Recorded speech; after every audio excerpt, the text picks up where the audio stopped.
Mirë, ne rikthehemi sërish në studio në transmetim të drejt për drejt këtu në ekranin e televizionit Fox News. Vjojmë të mbetemi post së bashku në hapësirën e intervistës. Për 4 minutave në vim do të ndalemi dhe do të flasim se lakon një plagë ende të hapur, ende të madhe për vendin ton, për Shqipërinë. Do të flasim për adoleshentët, do të flasim për shoqërinë, do të flasim për sigurinë, por do të flasim edhe për vetvrasjen.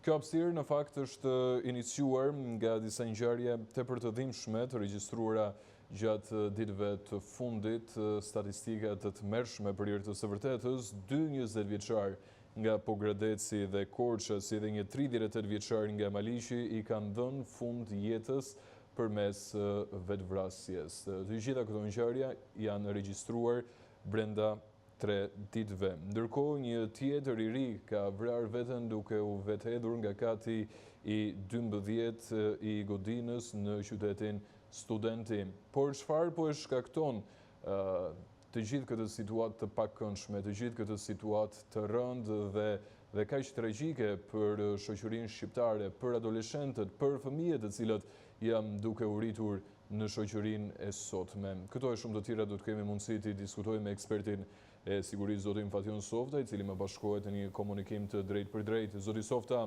të përshëndes, faleminderit që je sot në Fox News dhe faleminderit që pranove ftesën për të folur mbi një situatë dhe ngjarje të tilla kaq të dhimbshme dhe e di që nuk është e lehtë. Faleminderit juve dhe shumë e rëndësishme kjo hapësirë për të komunikuar së bashku për këtë problem tepër qetësues që kemi si shoqëri. Zoti Softa, çfarë është duke ndodhur me shoqërinë shqiptare për të kaluar më pas mbase tek një përfundim se çfarë po i shtyn të rinjtë dhe adoleshentët të shkojnë drejt pikës së fundit vetvrasjes? A kemi të bëjmë me një shoqëri të keq edukuar? A kemi të bëjmë me një shoqëri e cila ka hyrë në disa rrugë dhe rrugica të errta dhe nuk po di më të dalë? Çfarë po përjetojnë të rinjtë? Por nuk kemi një shoqëri e veçantë në shumë vende të tjera të botës. Fenomena të tilla sigurisht janë bërë shumë shqetësuese dhe problematike, sidomos mbas Covidit, i cili me sa duket izolimi dhe komunikimi brenda mureve dhe mungesa e komunikimit për një kohë të gjatë, frika, paniku që u shpërnda, ato vitet e tmerrshme që transmetonin me kufomat dhe me të tjerë, krijuan atë lloj situate e cila ndikoi dhe pasojat sigurisht nuk janë të menjëhershme, ato vijnë gradualisht dhe të shfaqen. Tek ne patjetër është një shoqëri e cila nuk i ka njohur këto fenomene, por këto fenomene kohët e fundit thash janë shtuar dhe fatkeqësisht po ndodh tek të rinjt, por nuk kanë vetëm të rinj. Dhe kjo lloj gjëje po përfshin edhe një spektër të gjerë moshash, por ai që është fatkeqësisht pjesa e moshave të reja, e cila është brezat dhe gjeneratat e reja. Kjo po ndodh në burgje, kemi vetvrarje, kemi të varur në burgje, kemi të rinj, kemi nëna me fëmijë, kemi ekzekutime të cilët fatkeqësisht japin fund të jetës për shumë arsye të cilët së bashku gjatë këtij bashkëbisedimi do t'i zgjerojmë. Cili është fenomeni kryesor që e çon një të ri drejt këtij akti tragjik, zoti Softa? Shiko, unë jam munduar t'i referohem statistikave, edhe pse një pjesë atyre të cilët janë nga Instat janë më të vogla në raport me ato që merren nga gjendet civile. Me sa duket një pjesë atyre nuk raportohen për shkak të vdekjeve të cilët vijnë edhe për këto arsye që thamë. Janë një sër faktorësh, por sigurisht që faktorët kryesisht janë faktorë ekonomik.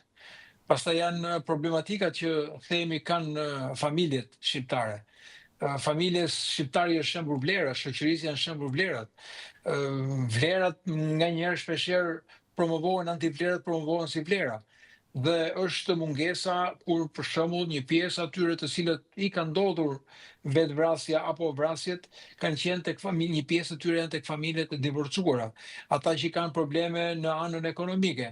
A një pjesë vjen edhe për shkak të dhunës në familje, presioneve që atyre krijohen, bullizimi, qëndrimi i gjatë në internet, krijojnë një lloj rrethi miqësor, duke qenë më shumë virtual dhe dikush mburë dhe thotë unë kam 3.000, kam 5.000 frenca, por në fakt s'ka askënd që të komunikoj, kur ai ka nevojë, kur ai do të komunikoj për problematikat që ka. Dhe një pjesë tjetër pastaj vjen edhe për shkak të diferencave klasore. Njerëz të cilët ndjehen bullizimi vjen jo vetëm për mënyrën se si shoqëria, rrethi, ambienti e trajton, por dhe vetë se si ndjehen ato në raport me shoqërinë kur nuk afrohen dot për shkak të modelit që kërkon të ndërtojë dhe atë model nuk e gjen. Nuk e gjen tek sjellja, nuk e gjen tek ekonomia, nuk e gjen tek pamja e jashtme, nuk e gjen dhe tek shoqëria që kërkon shpeshherë ta zgjedhë dhe mund të gjejë dhe të ndjejë refuzimin. Pastaj janë dhe faktorë të tjerë, të cilët janë përdorimi i lëndëve narkotike, alkoolet, ke drogat kryesisht me ato me bazë sintetike, të cilët kanë ndikuar edhe tek personaliteti, tek sjellja. Pastaj edhe sëmundjet e shëndetit mendor. Po thuar sëmundje shëndetit mendor, një adoleshent është shiksi e papranueshme, por faktorët mund të kenë ardhur gradualisht dhe mund të kenë ndikuar. Dhe një pjesë atyre për shkak që kanë familje të munguar, kanë pasur një familje të vështirë, dhe ajo gjë e ka rritur atë me vështirësi, pavarësisht se vitet e rritjes janë të ulta, por raporti i problemeve ka qenë shumë i agravuar dhe ka sjellë këto pasoja.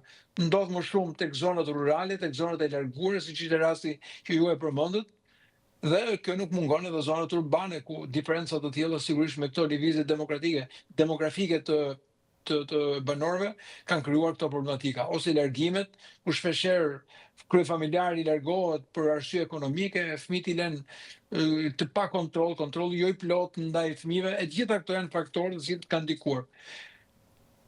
Në fakt, zoti Softa, kur ishe duke menduar për trajtimin e kësaj teme kaq të dhimbshme dhe kaq tragjike, në të njëjtën kohë kam studiuar pak edhe rastet më të fundit. Ka patur 4 të vetvrarë në Korçë dhe në Pogradec së bashku, ka patur edhe 2 tentativa të tjera për vetvrasje. Dhe të paktën sipas informacioneve dhe burimeve që kam aktualisht, të gjitha këto raste kanë dhe vinë si pasojë e një periudhe të keqe psikologjike që kalojnë këta të rinj. Janë gjetur mesazhe, janë gjetur indikacione të ndryshme në telefonat celular të ndjerëve, dhe sidomos tek rastet e fundit, që tregojnë një breng shumë të madhe që po mbajnë të rinjt sot brenda vetes. Pse është kaq e vështirë dhe pse kemi gjithmonë të bëjmë me të rinjt të cilët janë të mbyllur në vetvete, edhe pse deri në një farë mënyre gjërat mbase mund të duken shumë mirë për jetën e tyre? Po mungesa e komunikimit në familje, ku prindi shpeshherë shikon problemet e veta dhe nuk futet në botën e fëmijës, nuk futet në problematikat që ka, nuk merret me rrethin shoqëror, nuk ka kontakte me mësuesit për të parë çurin në shkollë, problematikat që ai shfaq, ndryshe në familje, ndryshe në rrugë dhe ndryshe në ambientet shkollore. Dhe gjitha këto bëjnë që krijohet një lloj distance midis prindit dhe fëmijës, midis mësuesit dhe vetë fëmijës. Ajo mbyllje që ju thotë, patjetër vjen dhe krijon problematika. Dhe mendo, ne themi për moshat e treta, ndjehet vetmia kur s'kan fëmijë dhe janë të larguar. Mendo kjo po ndodh me fëmijët, kjo lloj vetmie e ndodh dhe me të rinjt. Ato e ndjejnë këtë lloj mënyre jetese, sepse përballen me atë kur shkon familje, për shembull, flas për rastet e divorcuara. Ndjen atë para ndarjes apo divorcit, janë ato problematikat, konfliktet, të dhuna në familje, të gjitha ndikojnë jashtëzakonisht tek një fëmijë, i cili me atë ndjeshmërinë e vet mundohet të përballojë, por duke i mbajtur brenda, turpi nuk e bën që të hapet në shoqëri apo të hapet të kërkojë ndihmë, se si ai mund të ndihmohet, dhe është shumë trisht kur e mendon që një fëmijë mentalitetit, zoti Softa, pasi ne e dim që kemi një lloj mentaliteti në një farë mënyrë shumë të tepruar për shumë fusha të jetës, po a është ky një nga shkaktarët kryesor, mentaliteti dhe rrethi për qark? Po ky mentaliteti i mbyllur është në tërësi në gjithë shoqërinë. Një pjesë e njerëzve, për shembull, kur kanë një hall, kur kanë një problem, nuk është se tregojnë, mundohen ta mbajnë brenda tyre. Dhe kjo lloj mbajtje, duke luftuar me ndërgjegjen, me veten, me turpin, që të mos merret vesh problematika, mundohen të kalojnë pastaj në një lloj stresi, në një lloj ankthi dhe një lloj pasigurie, e cila ndikon tek sistemi nervor. dhe her pas here mundohen të gjenjë një zgjidhje. Zgjidhja mund të jetë për shembull përdorimi i alkooleve apo përdorimi i lëndëve narkotike. Por në një moshë të paformuar, në një moshë delikate, këto lloj veprimesh ose këto lloj lëndësh narkotike sigurisht që ndikojnë. Ndikojnë dhe ndikojnë jashtëzakonisht keq, sidomos kur flasim për ato që quhen droga sintetike. Po kjo ndodh edhe tek moshat e tjera, nuk është se vetëm ke adoleshentët apo ke të rinjt, po themi mbyllja, mentaliteti mbylljes. Mendo një person për shembull, supozojmë, po bëj një banalitet, edhe po ti gërvishesh një makinë, shkojnë me vrap ta rregullojnë makinën vetëm ose shohin që ja kanë gërvishur apo ja kanë prishur. Ndërkohë që do të jenë të hapur, sidomos problematikat që kanë, nëse ka dhimbje në familje, nëse ka nevojë, mund të kërkojnë ndihmë tek shkolla, tek mësuesi, tek një sociolog, tek një psikolog. Familja vetë duhet të jetë e kujdesshme, të mos i shprehë shqetësimet në sy të fëmijëve, problematikat që kanë në sy të fëmijëve, sepse ai fëmia e ndjen dhe rritet me atë lloj ndjenje. Dhe ajo lloj ndjenje e bën atë. Që të shkojë tabu si shoqëri zoti Softa, madje edhe nëse të sugjerojnë të shkosh tek një psikolog, ne vazhdimisht themi ose të paktën unë jam përballur me individe të cilët thonë jo, ne nuk shkojmë tek psikologu sepse nuk jemi të çmendur. Pra nuk ka rinë ende ta kuptojnë këtë marrëdhënien e psikologut dhe ndryshimin nga psikiatri apo qoftë edhe të tjera profesione të cilat lidhen kryesisht me shqetësimet dhe shëndetin mendor. Pra vijojmë ti kemi këto tabu dhe preferojmë më shumë që ti mbajmë për vete, por nuk e dim që kjo na shkakton problematikat e tjera dhe situata me të cilat po përballemi të paktën gjatë ditëve të fundit. Po shkolla vetë është një institucion dhe edhe psikologu mund të jetë një lloj institucioni brenda shkollës. Do të jetë edhe lëndë informuese të tillë që njerëzit fëmijët nëpërmjet shkollës të kenë për mundësi të marrin informacione, çfarë mund shkaktojë, çfarë emocionesh, çfarë problematikash, çfarë pasojë sjell vetmia, çfarë do të thotë rrish në pafundësi në rrjetet sociale. Problematikat kur nuk i çfaq dhe nuk i komunikon me prindit apo me persona të tjerë, ku mund të shkosh, nuk është e turp të shkosh ke psikologu, të shkosh tek këshilluesi, mund të marrësh dhe këshilla ke një këshillues. Por edhe shkolla duhet ta bëjë këtë një edukim që në fillore, ky edukim duhet të jetë në sistem shkollor. Për shembull, nëse dikur kishte dentist nëpër shkolla, sistemet e para viteve 90 vendosin dentistin, shkonte gjithë secili atje paraqitesh kishte apo nuk kishte probleme, sepse ç'a ndodhte, kishte mundësi të merrte një kulturë. Pra fillonte kurimi që në atë moshë e fuste të edukuar atë edhe për higjienën orale. E njëjta gjë siç ishte për edukimin fizik, e njëjta gjë që ishte për edukimin e punës me dorë, edukimi që merrte për disa gjëra praktike nga jeta, patjetër duhet të jetë edukimi e para seksual, edukimi mendor, edukimi për shëndetin, edukimi për shumë gjëra të tjera. Shkolla nuk është vetëm integral, nuk është vetëm derivat, nuk është vetëm matematik. Nuk është vetëm histori, shkolla është një kulturë universale që ne duhet marrim.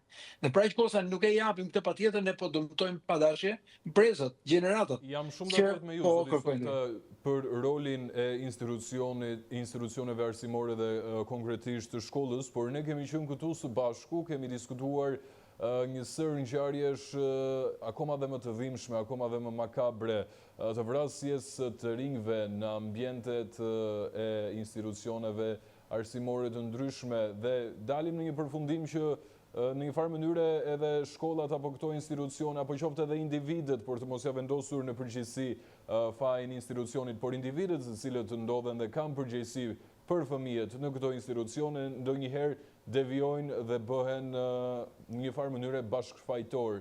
A duhet ta vendosim gishtin edhe ndaj këtyre individëve? A duhet ta vendosim përgjegjësinë edhe ndaj këtyre individëve? Sepse po shohim që nga një anë kemi familjen me të gjitha problematikat e veta, çka mund të shkaktoj trauma fëmijëve, të rinjve, adoleshentëve, të cilat mund të çojnë deri në ngjarje tragjike siç është vetvrasja.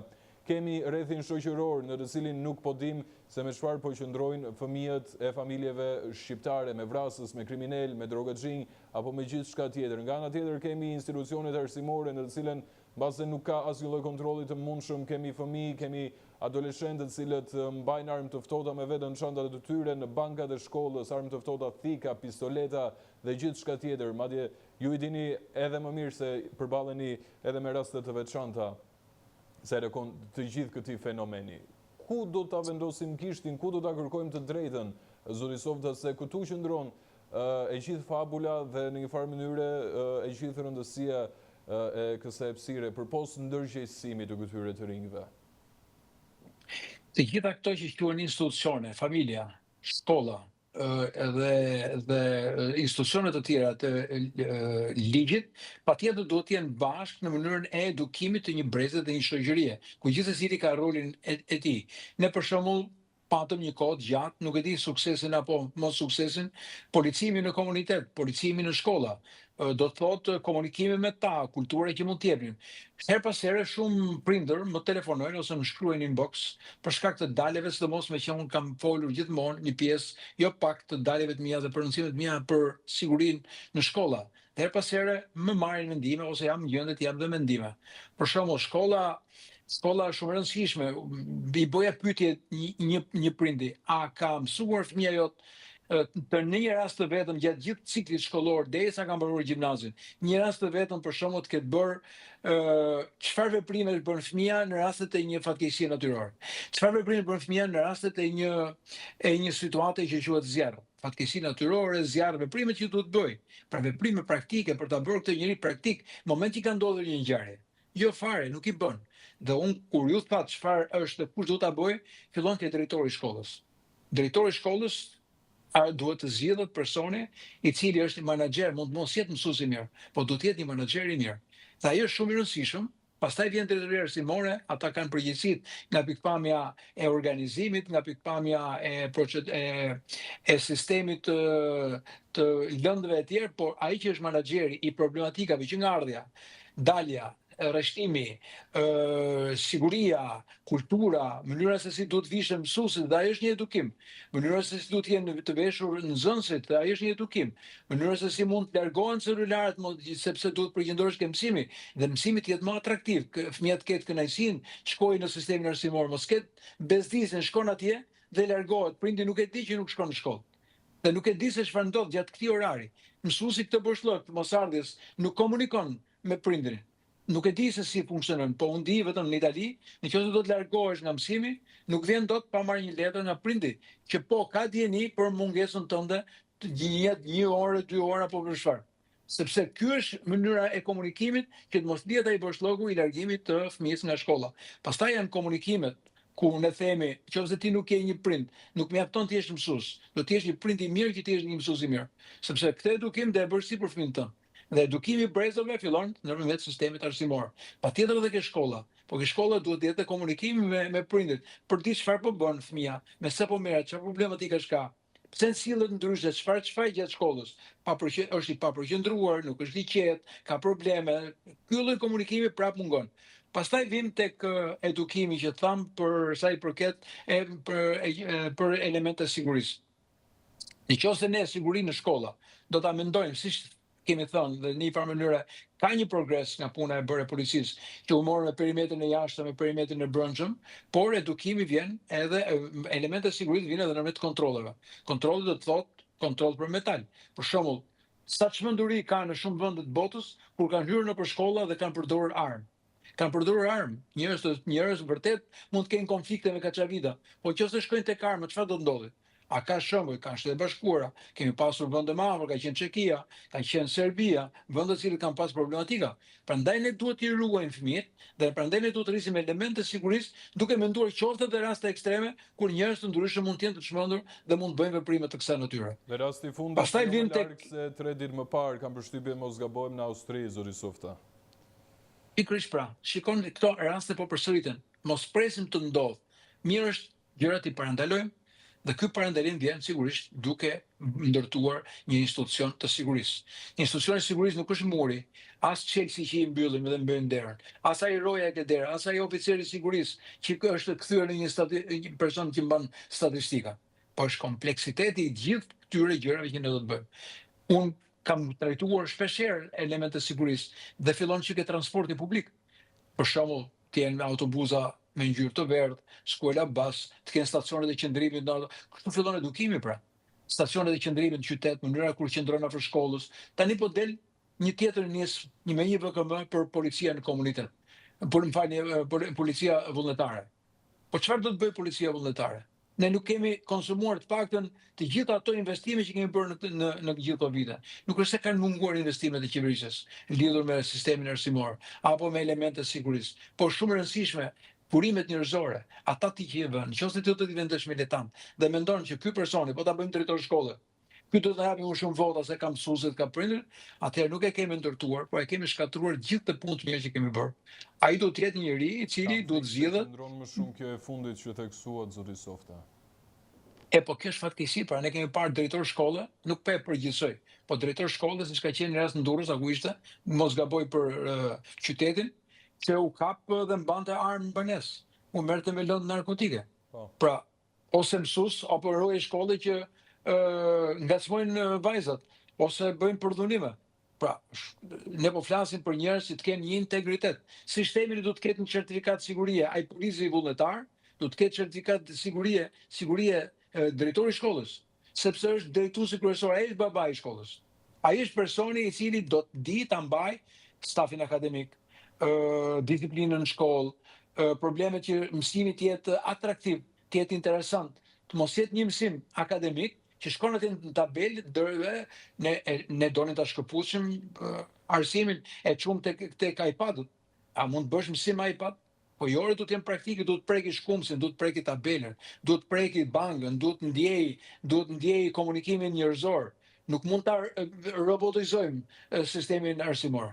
Përkundër do ta bëjmë atë sa më praktik dhe sa më të prekshëm. Nëse ne nuk e bëjmë, nëse ai nxënësi kur del, nuk di të qepi, nuk di të ndrojë një llamp, nuk di të rregullojë një prizë, nuk di të bëjë gjë elementare. Atëherë çam nxënësi që nxjerr. Thjesht për të mësuar 5 gjëra. Po 5 gjëra i mëson internet, shkon në internet, i ke të gjitha. Unë them çfarë nxorrej në sistemin arsimor. Dhe kjo pastaj nuk është puna a e mësove me ndru llampën. Po kur ti mëson llampën, kur ti mëson sjelljen, kur ti mëson edukatën, kur bën atë lëndën e edukatës, është shumë e rëndësishme. Shkosh në autobus, ti jetë një moshë e vjetër të ngrihet dikush e zhiri apo jo? Sepse fillon respekti për moshën, respekti për brezat. Ka qenë një projekt që unë e kam iniciuar kur kam qenë antar i Këshillit Bashkiak, gjyshi roje. Ishte projekt italian, nuk është se ishte që e nxorra, por ishte një projekt italian që lidhte brezat, kur një pjesë e moshave të cilët kishin punë në ushtri, polici, mësues të aftë, por që ndan pension, ata mund të ishin roje të paguara vetëm për pjesën e fillimit dhe mbarimit të procesit mësimor dhe merreshin vetëm me elementet e sigurisë për automjetet, për të bllokuar trafikun në ato momente, por njëkohësisht jepte edhe dashuri për ata fëmijë të cilët ishin hiprit e tij simbolik. Pra, këto janë disa nga format për ta bërë shkollën institucionin më të rëndësishëm të edukimit. Pastaj vin tek familja patjetër, sepse nëse ti në familje shkon dhe merresh gjithkohës rrin celular dhe rrin në TikTok apo rrin në vende të tjera dhe nuk shef çfarë bën fëmijët, pastaj është sigurisht kur themi kontroll prindëror, kontrolli prindëror do të vijë ke televizori, do të vijë ke laptopi, do të vijë ke telefoni, gjën do të mënyra për ta kontrolluar. Nuk është se përgjën fëmin, po e mbrojnë fëmin. Dashuria nuk vjen vetëm me puthje dhe me përqafime. Dashuria vjen ta ruajmë atë, që ai të bëhet siç kemi qenë ose si janë prindit e tyre, të cilët kanë dhënë kontribute në këtë jetë. Dhe duhet të rriten brezat dhe gjenerata që duhet të kenë dashurinë. Kam qenë në Gjermani, ka qenë një familje shumë tradicionale, e dy mësuesve, të dy ishin arsimtar, nuk ishin televizor, i thoja po më bën çudi, në mes Gjermanisë nuk ka, jo, tha ne kemi një gjë. Në darkë kemi vatrën familjare. Ulemi dhe gjithsesi ti tregon çfarë ka bërë gjatë ditës. Sigurisht nuk mund të jetë jeta kështu, ha. Por mora një shembull, pse ka nevojë për atë vatrën e ngrohtë familjare, kur ti e dëgjon edhe të voglin, nuk e përzen, nuk e fut hajde në bokë të punë, por e dëgjon, e bën atë që të mësoj, të dialogoj, të rrëfejë në fundit, sepse bëhet një mënyrë komunikimi dhe ky lloj komunikimi fillon të trashëgohet, pastaj dhe bëhen gjeneratat ose brezat ja trashëgojnë njëri tjetrit atë kulturën e brenda familjes, autoritetin e babait, autoritetin e prindit kur vjen në familje. Sepse ne në përkombim që ta kishim këtë lloj autoriteti dhe këtë lloj mënyre të komunikuarit në familjet shqiptare, zoti Softa, është vërtet e dhimbshme mënyra se si po shkon dhe po degradon në një farë mënyre një pjesë e konsiderueshme e shoqërisë dhe familjeve shqiptare, jo të gjitha, patjetër, sepse ka nga ato familje që kanë ruajtur traditat dhe zakonet, por qoftë edhe mënyrën e të komunikuarit me fëmijët e tyre.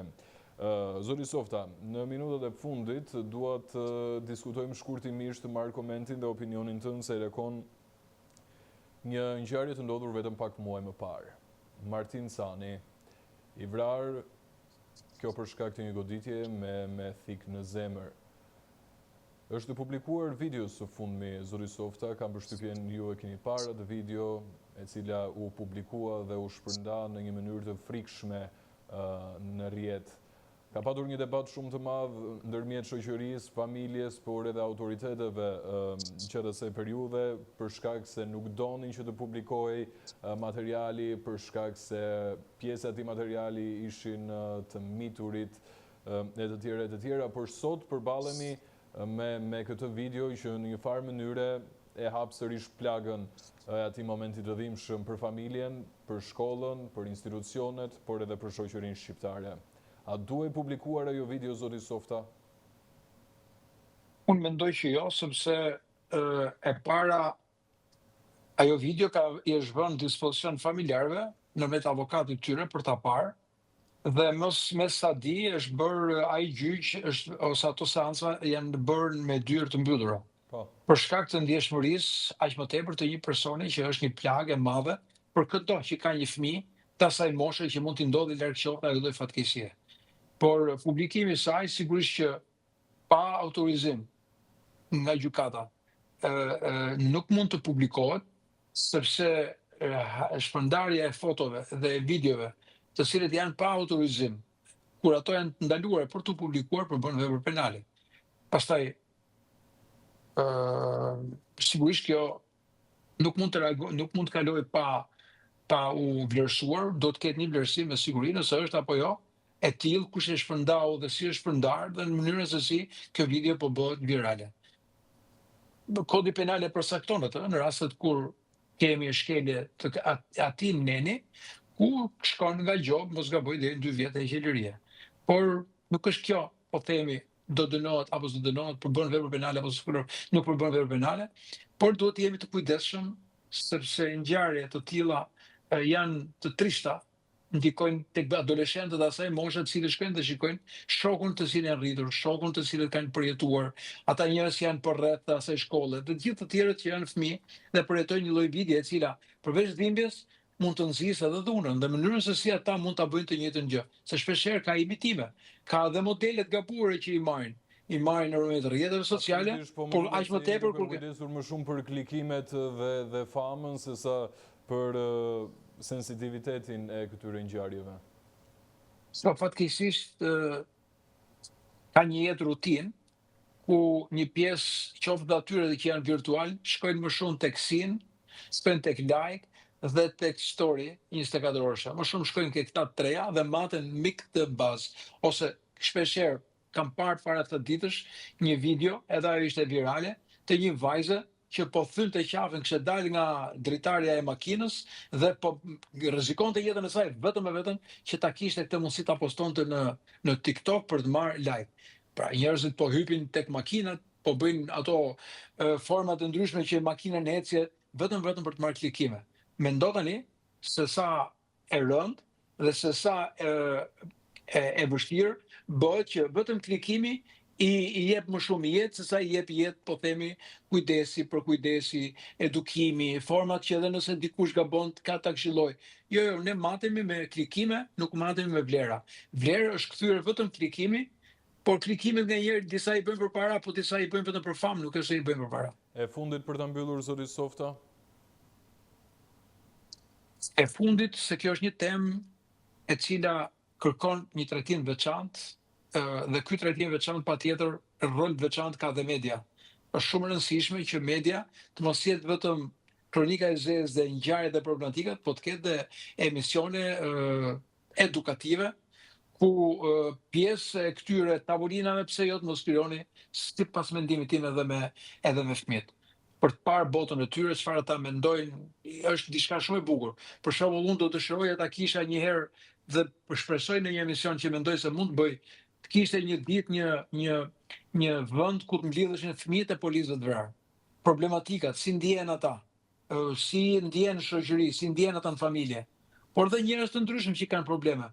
Patjetër që kanë nevojë që nëpërmjet një dialogu të mos jetë vetëm moda, veshjet, dalje gjysmë zhveshur, po të jenë dhe ato të cilët të jenë të veshur në vlera, jo të zhveshur në vlera. dhe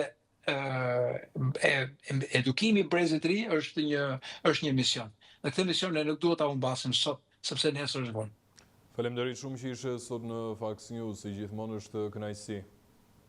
Faleminderit juve. Publicitet, rikthehemi pas pak.